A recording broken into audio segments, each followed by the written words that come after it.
Gente, estamos nós aqui de novo, eu e vocês, né? Pastor Pedrão está lá em São Paulo ainda, e vocês sabem que ele não vai sair de São Paulo enquanto a minha mãe não sair de São Paulo. Vocês conhecem o Pastor Pedrão? Ele é essa pessoa que acima da igreja, acima dele mesmo, ele coloca a esposa dele. Então, vocês vão ter que me engolir, gente. Eu estou por aqui, que Deus possa abençoar as nossas vidas através da palavra dele, que vem por meio do Espírito Santo para nós.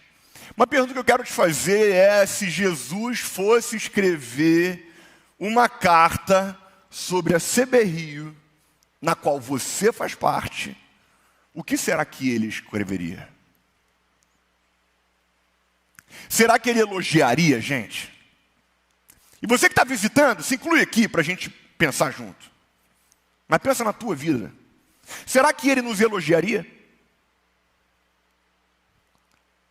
Será que ele nos criticaria? Será que ele elogiaria algumas coisas e outras repreenderia? Muito interessante ver que Jesus fez isso. Jesus fez isso através de João. No livro de Apocalipse, João, inspirado por Jesus, direcionado por Jesus, ele escreve cartas a 7 igrejas. Então ele escreve carta à igreja de Éfeso, à igreja de Esmirna, à igreja de Pérgamo, Tiatira, Sardes, Filadélfia e Laodiceia.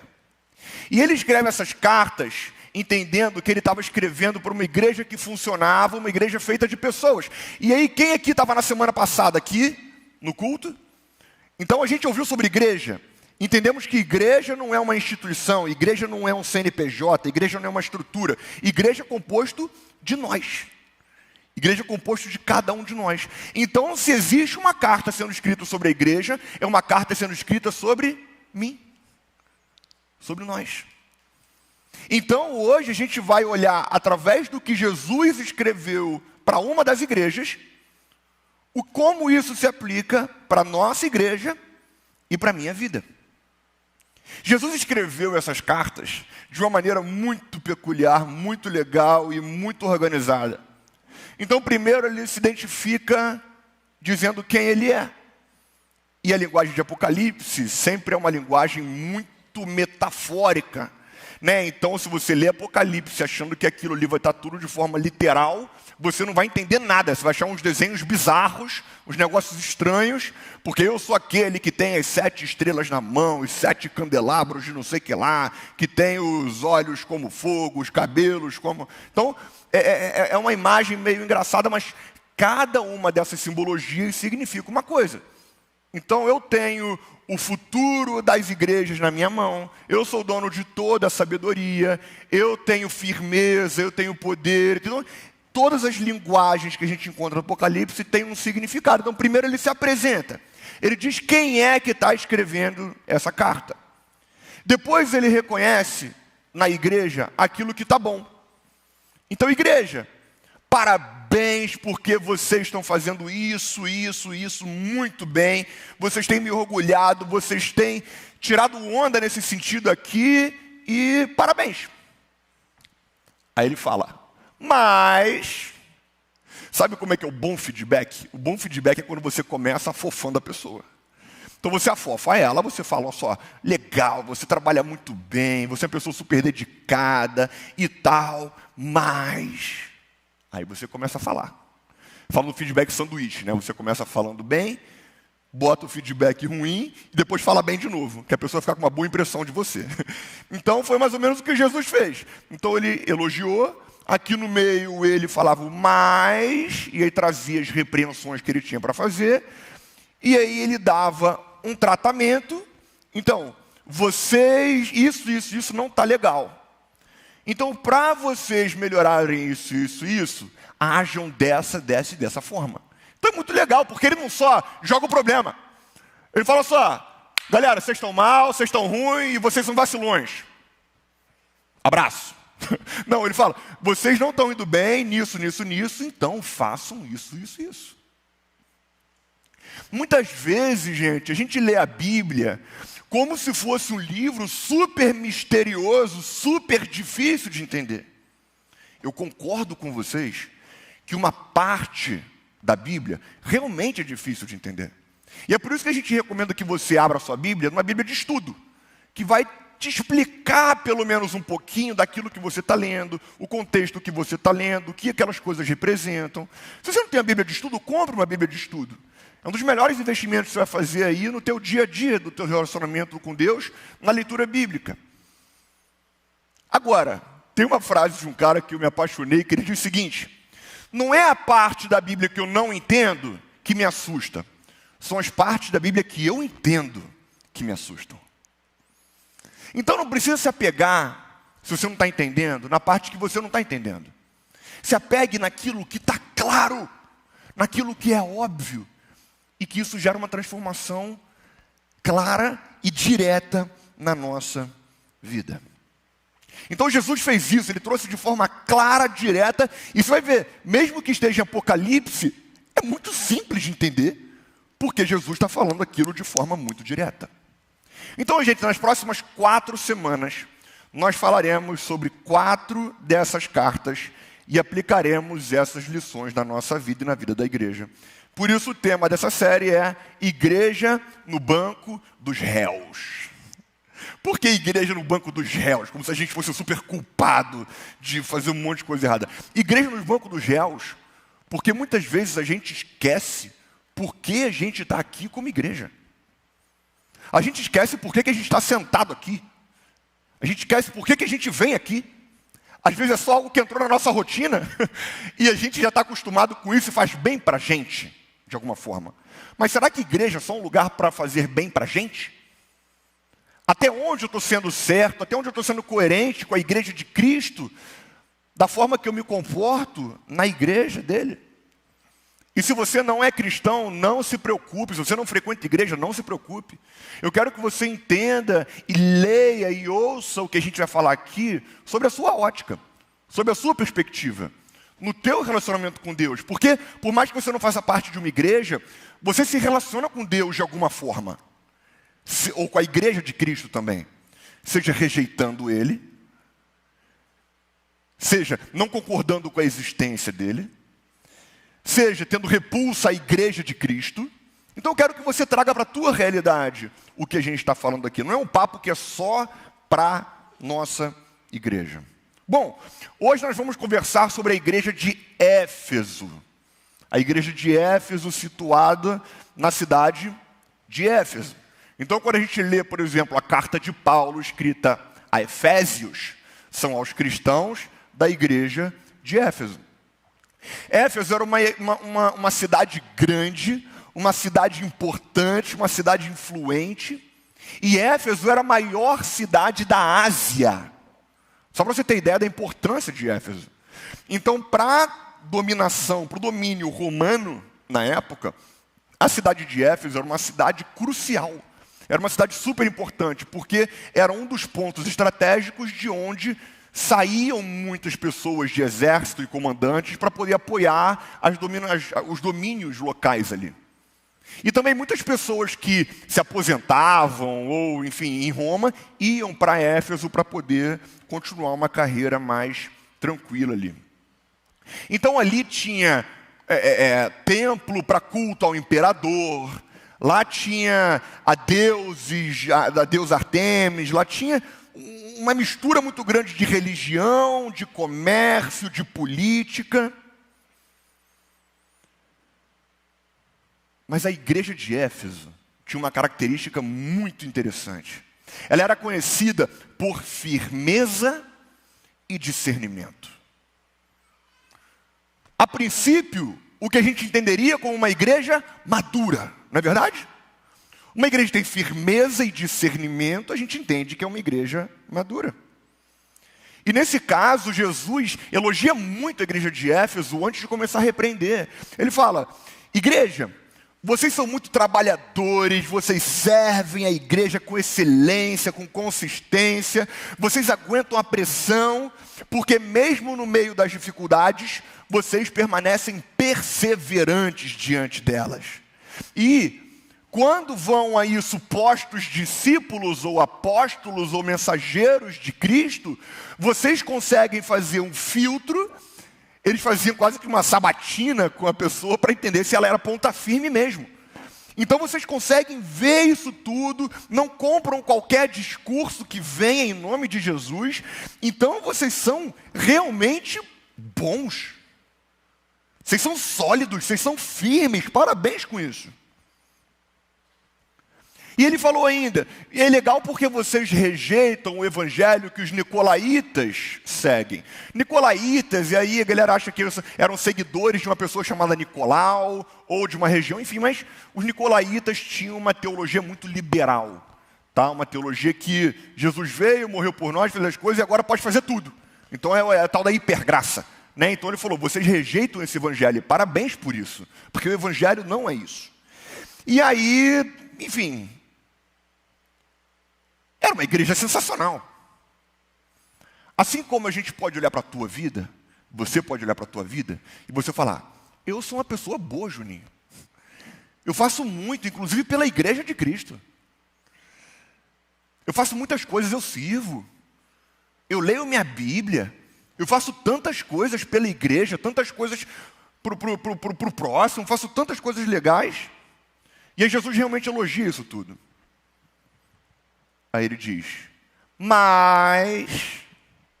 Gente, quando alguém fala mais, é para você cortar tudo que veio antes, sabe?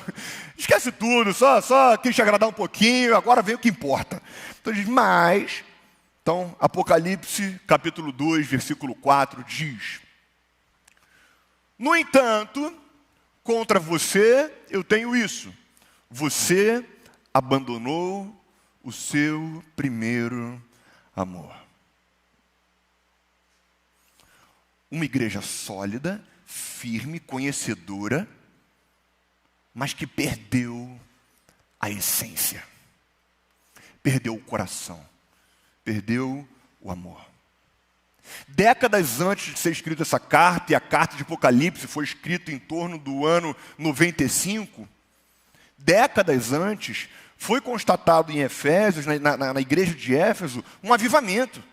Um forte impacto missionário, de transformação de vida, e uma igreja calorosa e vibrante. Mas o que pode ter acontecido é que ao longo do tempo, eles preservaram apenas o conhecimento, a ortodoxia e as práticas religiosas. Olha bem para mim. Será que esse é você?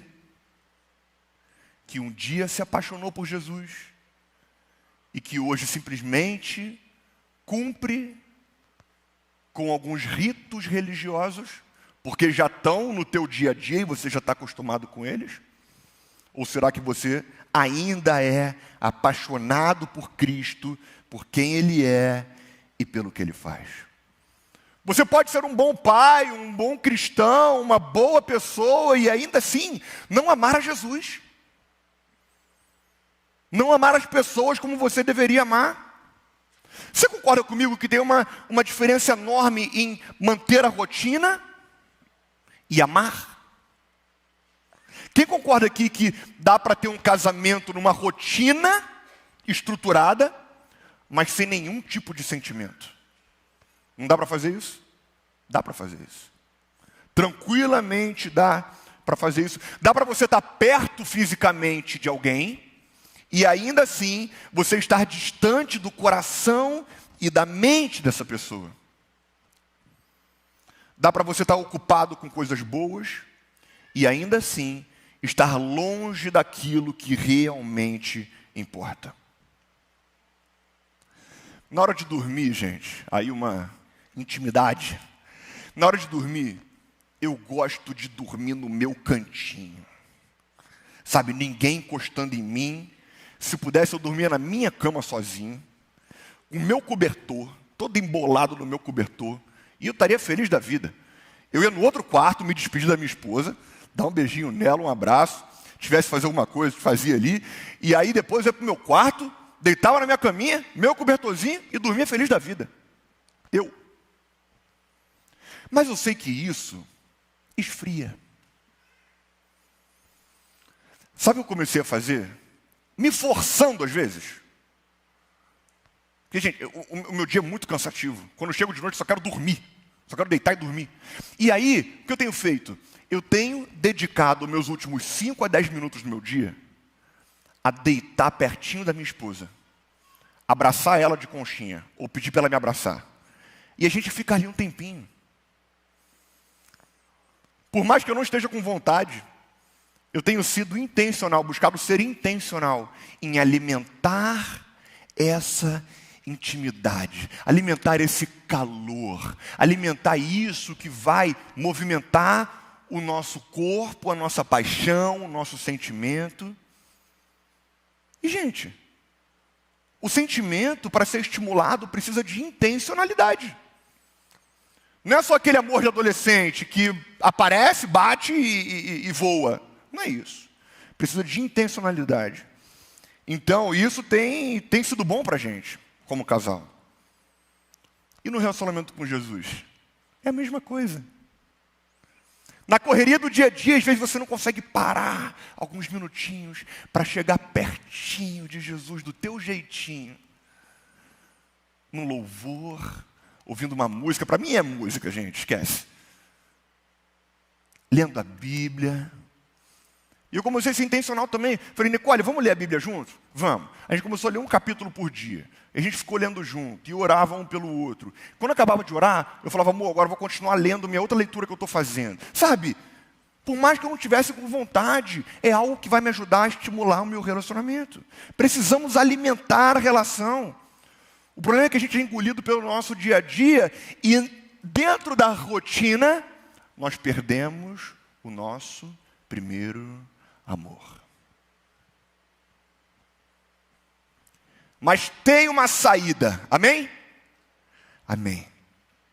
A igreja de Éfeso tinha perdido o primeiro amor. Jesus mostrou o caminho de como recuperar esse primeiro amor. E, gente, Jesus é tão claro que eu quis hoje nessa pregação ser extremamente claro e simples. Para que não fique dúvida e para que sempre que você ler esse texto, você relembre exatamente o que deve fazer. Tá bom?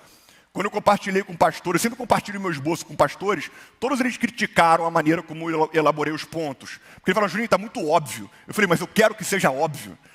Porque é intencional ser óbvio para que a gente depois leia e entenda. Então, vamos lá. Apocalipse 2,5 diz o seguinte, portanto, lembre-se de onde caiu, arrependa-se e faça as obras que praticava no princípio. Essa foi a fórmula que Jesus deu para eles retomarem o primeiro amor. Então sabe como é que é a pregação de hoje? 3 pontos. Lembre-se, arrependa-se e pratique. Sabe qual é a novidade da pregação de hoje?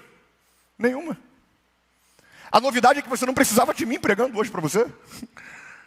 É que você podia ler isso e permitir que a palavra de Deus penetrasse no teu coração. Se você realmente se interessasse por uma palavra profunda e que toca no teu coração. Vamos orar?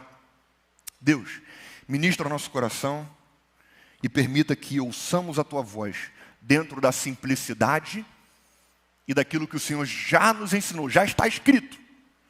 Nenhum mistério revelado, nenhuma novidade espiritual, as mesmas coisas que há 2000 anos o Senhor fala, e que isso possa continuar sendo renovado e ministrado nos nossos corações. É o que eu te peço e te agradeço, em nome de Jesus. Amém e amém. Primeiro ponto, para surpresa de absolutamente ninguém, você deve se lembrar. Você deve se lembrar. E o texto diz, lembre-se de onde caiu. E lembre-se de onde caiu, ele fala aqui de 2 coisas principalmente. Não é só lembre-se o lugar que você tropeçou, lembre-se da pedra que você tropeçou, não é só isso. Queria dizer o seguinte, primeiro, lembre-se como era antes de você cair. Lembre de onde, como era a foto que você estava, como era o jeito que você estava antes de você cair. Você consegue se lembrar? Um momento em que você viveu um relacionamento com Deus quente, onde você dormia e acordava querendo conhecer mais dele, estar perto dele. Aquele lugar que você vivia uma intensidade, que você queria sair gritando por aí, quem é Jesus e o que ele fez por você. Eu lembro que quando eu tive a primeira experiência com Jesus, eu voltei de um retiro, e aí eu andava muito de táxi na época que eu era adolescente. Sabe o que eu fazia? Eu perguntava para o taxista: moço, você conhece Jesus? E começava a conversar com ele. Hoje em dia, quando eu entro no Uber para ir no aeroporto, eu coloco o meu fone de ouvido, ouvindo as minhas coisas e fazendo as minhas coisas. Onde é que foi parar aquele amor quente, intenso, interessado, em que as pessoas vejam e ouçam aquilo que Jesus fez comigo primeiro, e que pode fazer pela vida delas também. Aquele amor transformador, que te transformou, que te apaixonou. Aquele amor íntimo, onde você ansiava pelo momento de estar em solitude com o Senhor. No teu quarto, no teu carro, algum momento onde você tivesse só você e Deus. Então lembre-se da foto, lembre-se do jeito que estava antes de você esfriar. E depois lembre como que você começou a esfriar. Quando e como você começou a esfriar? O que aconteceu? Será que foram pessoas que te feriram no meio do processo? Que te fez esfriar com a igreja de Cristo e consequentemente com Deus? Porque desculpa, não dá para ter um relacionamento íntimo, profundo com Deus, desligado e deslocado da igreja.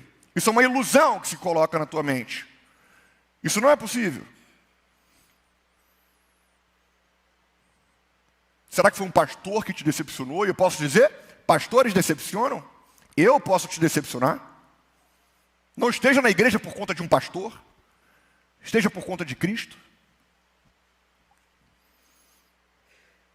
O que foi que aconteceu? Gente, um relacionamento não acaba do nada. Muitas vezes eu recebo o casal para atender, para conversar. E sabe onde eles acham que o relacionamento acabou? Quando ela esperava que a pizza que ele pedisse fosse de frango catupiry, ele pediu calabresa. E ela fala, isso é inaceitável, ele me conhece há 20 anos, ele não sabe que eu quero ainda frango catupiry. E vem aquela discussão toda. Gente, não foi na hora da escolha da pizza. Foi anos e anos e anos e anos, sem alimentar uma relação da maneira certa. Sem que se dê uma flor num momento inesperado. Sem que se leve num restaurante que ela gosta, num dia que ela não está esperando. As esposas tudo cutucando aqui, ó. Quando não se elogia todos os dias. É uma goteira que vai minando a água. Quem tem problema com bateria de celular aí? Ninguém. Mas algumas pessoas têm, acreditem. A bateria do celular não acaba você vendo I98, I95, I90. Não. Quando você olha, 2%, fala, ih, ferrou. Porque você está num lugar que você não pode ficar sem bateria, porque você tem que falar com alguém, você tem que avisar para alguém, você tem que fazer alguma coisa, e quando você vê, a bateria já está no fim. É exatamente assim. Você não percebe que o relacionamento está esfriando, e quando você vê, já era.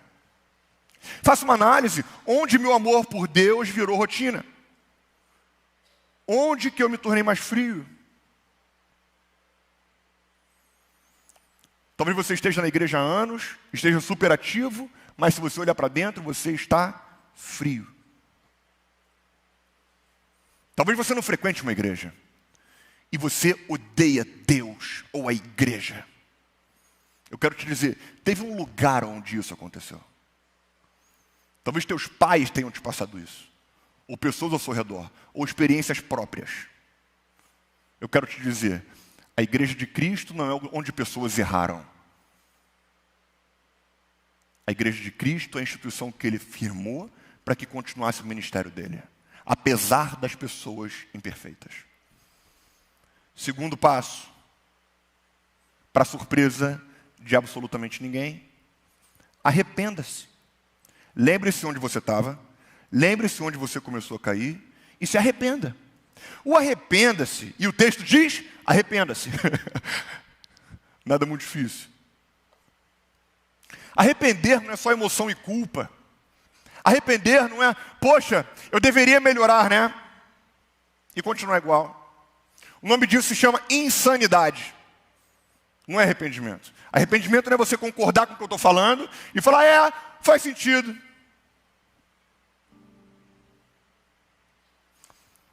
É você ver que você está indo para um lugar e que você identifica em algum momento que você não deve ir e você falar, eu estou indo para o lugar errado. Eu devo voltar. E você fazer a conversão. É você se arrepender. É metanoia. É mudança 180. E ir para o lugar certo.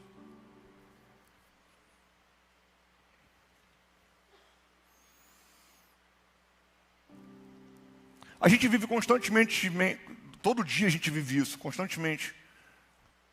Dirigindo. A gente está dirigindo. Perde um retorno. O que a gente vai fazer? Eu devia ter virado aqui. Agora eu vou em frente a vida inteira. Você não vai chegar onde você tem que chegar. Para você chegar onde você sabe que você tem que chegar, porque você entendeu qual é o caminho certo, você precisa fazer uma conversão. Voltar e tomar o caminho certo. Isso é se arrepender. Eu entendi, eu concordo, agora eu penso assim e passo a agir conforme esse novo entendimento.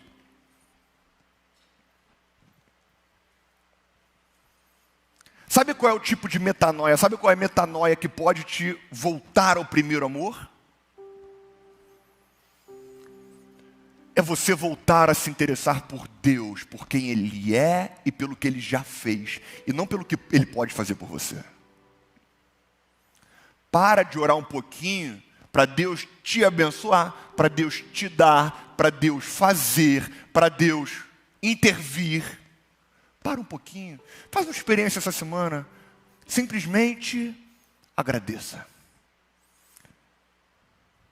Como é que começa o Pai Nosso? Pai Nosso que estás no céu, santificado seja o teu nome.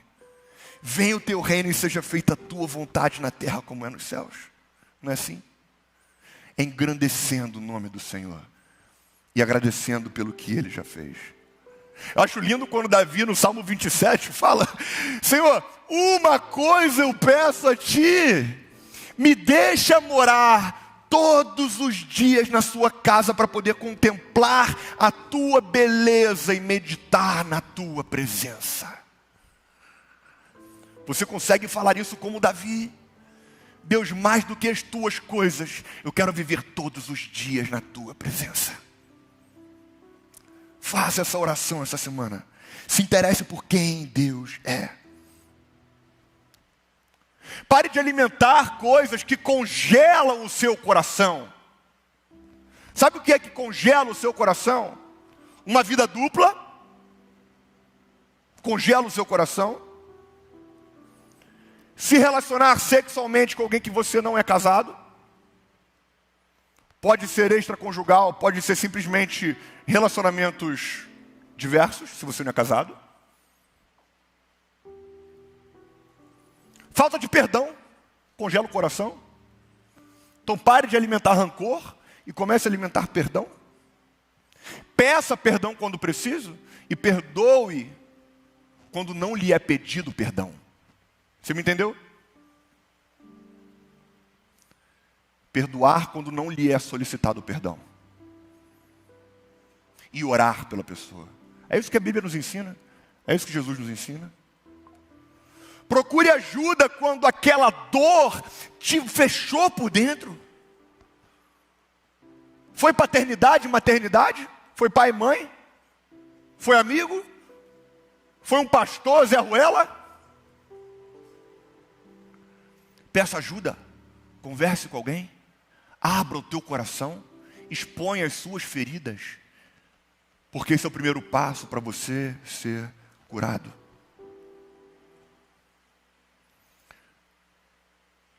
E isso é para você que frequenta igreja ou não. Veja onde tua imagem de Deus ou da igreja se perdeu. Volte a se relacionar com Deus e trate essas feridas. Terceiro e último gesto, ação que você precisa fazer, é praticar. Volte à prática das primeiras obras. Sabe por quê? Você pode lembrar, você pode entender, você pode metanoia, você pode se arrepender e virar o curso, mas logo depois, desviar de novo. Isso pode acabar sendo só um fogo de palha. Um gesto onde essa semana você se comprometeu porque o pastor falou para você fazer, e você fez. E logo depois isso se perde, some, vai embora, e tudo volta a entrar na rotina como era antes. Olha para mim, Jesus não está pedindo para você fazer mais. Entenda isso. A igreja de Éfeso fazia muito. Não é para você fazer mais. É para você voltar às práticas de um coração quebrantado no Senhor. É para além de um serviço de escala, é um serviço de amor. É para além de uma leitura por meta, é uma leitura por interesse. Não é um relacionamento para que as coisas deem certo na tua vida. É um relacionamento porque o que era certo já foi feito na cruz. E hoje temos acesso ao Pai.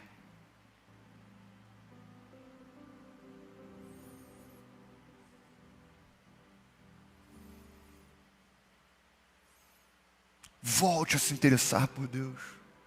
Volte a tratar pessoas ao seu redor com ternura, com amor. Para que você volte a ser a imagem e semelhança de Deus. Sabe o que significa ser imagem e semelhança de Deus? Ser imagem e semelhança de Deus é você ser a representação de quem Deus é aqui na terra. Você é a imagem e semelhança de Deus? Você entrega para as pessoas um amor que Deus te entregou? Você entrega a graça que Deus te entregou? Você renuncia como Deus renunciou em favor do próximo? A gente vive uma sociedade tão egoísta e consumista que tudo sou eu. É o eucentrismo.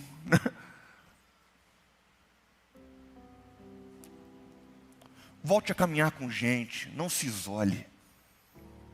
Nós somos uma comunidade de pessoas que caminhamos juntos na mesma direção. Procure um grupo, comece a servir. Eu conversei essa semana com duas pessoas. Os dois se divorciaram. Uma questão de pouco tempo. Na faixa dos 40 anos. Sabe o que eu falei? Comece a se relacionar com pessoas que caminham na mesma direção com você. Direcionei eles para servirem e para começarem a frequentar grupos. É o que eu estou falando para vocês aqui. É o que eu digo nos meus aconselhamentos pastorais. Se você for querer se aconselhar comigo, não vai ter nada de novo na conversa.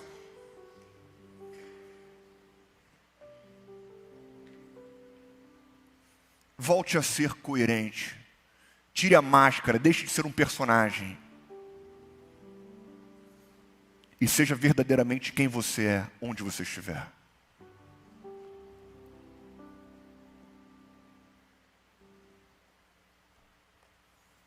Quem aqui paga academia, mas não vai? Aí, teve um sincero ali. Gente, pagar academia e não ir não adianta nada. Vocês sabem disso.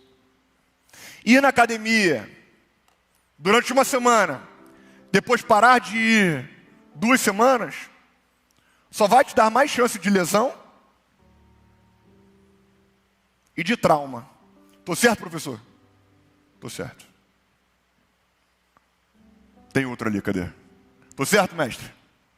Tô certo, lá em cima. Cheio de gente de academia aqui.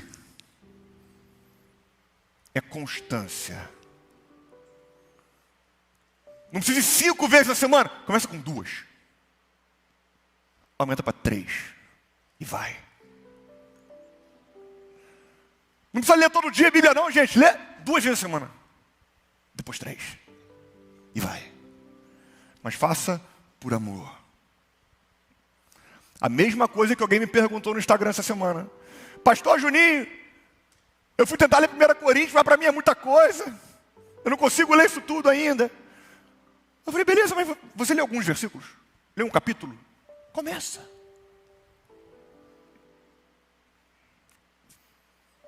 Eu trouxe aqui algumas aplicações práticas, uns desafios muito simples. Coloca aqui para mim, por favor. Do que você pode fazer. Pronto. Se quiser, tira foto disso aí, para te ajudar. Juninho, não sei o que fazer essa semana, não sei como começar. Você já sabe como começar. 10 minutos por dia de conversa honesta com Deus. Faça isso caminhando, talvez. Vá andar na rua e começa a falar com Deus, de maluco. Faz assim, é legal, é bom.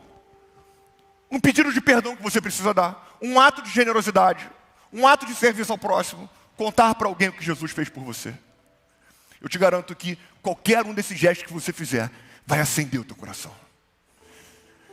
Vai começar com uma fagulha, vai começar a ter algum movimento, alguma coisa aí dentro. Feche seus olhos. Abaixe sua cabeça.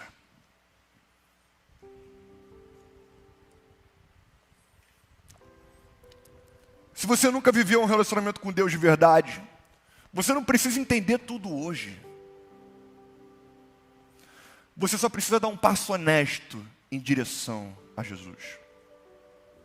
E você sentirá na prática esse primeiro amor, porque o primeiro amor que nós derramamos, que nós transbordamos, é o primeiro amor que vem sobre nós primeiro. Então Deus nos amou tanto que enviou o seu Filho para morrer por nós, para nos reconectar com Ele e nos perdoar.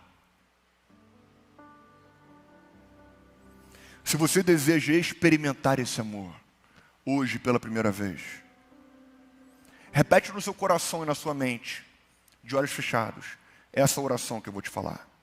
Jesus, eu preciso de você. Eu te peço perdão e te entrego a minha vida. Entra em mim e muda o meu coração. Eu quero te amar e caminhar com você a partir de hoje. Amém. Se você hoje fez essa oração, pela primeira vez, essa oração de entrega, essa oração de reconhecer a Jesus como teu Senhor e teu Salvador. Se você fez essa oração pela primeira vez, a gente quer te ajudar, a gente quer caminhar contigo. E a Bíblia diz que aquele que confessar a mim diante dos homens, eu também confessarei diante do meu Pai. Você está dizendo para o mundo inteiro que agora você pertence ao Senhor. E se você deseja assumir essa relação com o Senhor hoje, pela primeira vez, levante a mão no seu lugar. Entrega os teus caminhos, Senhor. Entrega a tua vida ao Senhor. Confia nele. E o mais Ele fará, e tudo Ele fará. Então, se você deseja tomar essa decisão hoje, pela primeira vez na vida, de entregar a tua vida ao Senhor e confiar nele, mesmo que você não saiba o que isso representa totalmente, levante a sua mão bem alto no seu lugar. Entrega a tua vida ao Senhor. Deus te abençoe, brother. Glória a Deus. Existe mais alguém? Levante a mão bem alto. Não tenha vergonha. Não tenha medo. Eu pedi para as pessoas fecharem o olho, abaixar a cabeça para você ficar tranquilo nessa hora, tá? Então, eu sei que a mão parece pesada, parece um compromisso difícil demais, mas é a melhor decisão da tua vida, eu te garanto. Mais alguém tem a coragem de tomar essa decisão? Levante a mão bem alto.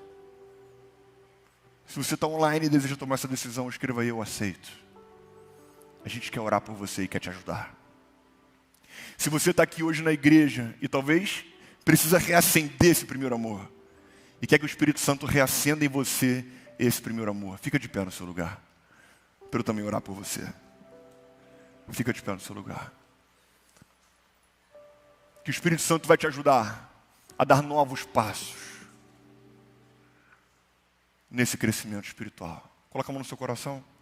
Pai, estamos diante de Ti, pedindo a Tua ajuda, do Teu Espírito Santo, para que possamos reacender em nós o primeiro amor. Que possamos sentir o Senhor, ver o Senhor. Que cada um que tomou a decisão hoje pela primeira vez seja inundado pelo Teu Espírito Santo, pelo Teu amor, pela Tua graça, pela Tua misericórdia. E que o Senhor possa nos abençoar nessa manhã, nessa semana e durante a nossa vida. É que eu te peço e te agradeço em nome de Jesus. Amém. Você já pegou a ceia? Você pegou? Se você não pegou, levante a mão bem alto, que o pessoal está com aqui o potinho da ceia, eles vão até você. Se você não pegou, levante a mão bem alto que vai alguém até você, para poder te ajudar e te entregar. Lá em cima tem gente que não pegou. Quem pode tomar ceia? Quem entregou a vida para Jesus em algum momento? Então você hoje que entregou a tua vida para Jesus, você pode tomar ceia. Se você está em casa, corre, pega algum suquinho aí, se não tiver de uva, pode ser de laranja mesmo. Um pãozinho, um pedacinho de pão, para você ceiar junto com a gente. Fazer parte disso como igreja, porque você é a igreja aí também onde você está, amém? Gente, Jesus pediu para a gente fazer isso. Ele diz, façam isso. Comam do pão, tomem do cálice, em memória de mim. Em memória daquilo que eu fiz por você. Ele diz, todas as vezes que comerem desse pão e beberem do cálice, vocês estarão anunciando a morte do Senhor até que Ele venha. Então, enquanto a gente tocar essa música, você vai poder relembrar daquilo que Cristo fez por você. O maior ato de amor. E você poderá conversar com o Senhor agora, falando, Deus, que esse amor possa tomar conta de mim e incendiar o meu amor por você. Enquanto a gente tocar essa música, no momento que você achar oportuno, você vai poder comer do pão ou tomar do cálice.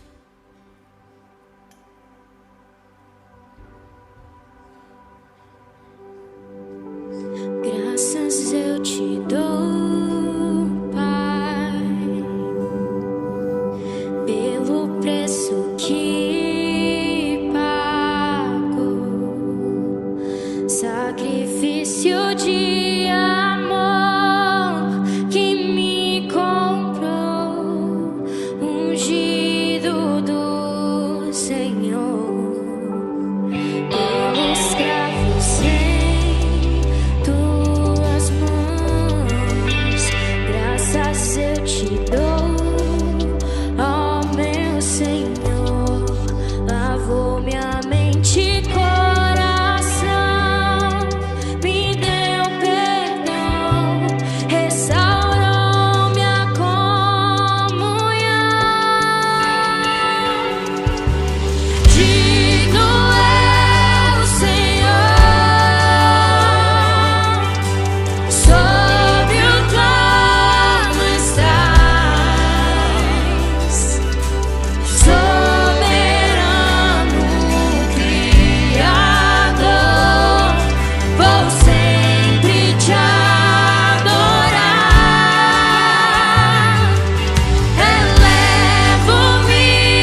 Que a graça e a paz do nosso Senhor e Salvador Jesus Cristo, o amor de Deus Pai, que entregou o seu Filho,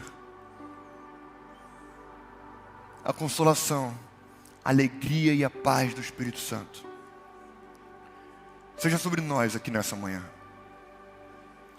com todo o povo de Deus e a igreja de Cristo, espalhado sobre a face da terra, hoje e sempre. Amém e amém. Olha para mim. Se você tomou essa decisão hoje de se entregar para Jesus, a gente quer conversar com você, a gente quer te ajudar, a gente quer te explicar que decisão é essa e te mostrar os próximos passos. Então, se você tomou essa decisão hoje, se você não levantou sua mão, mas tomou essa decisão também hoje, ou em algum momento e que você não veio ainda conversar com a gente, ou ter um pastor orando pela sua vida, nós temos aqui nesse cantinho pastores e líderes que vão poder te ajudar, orar por você e te acompanhar no início dessa jornada tão importante, porque os primeiros passos são talvez os passos mais importantes dessa jornada. Que Deus te abençoe, até a próxima, vá na paz e não esqueça de amar a Deus. Que Deus te abençoe.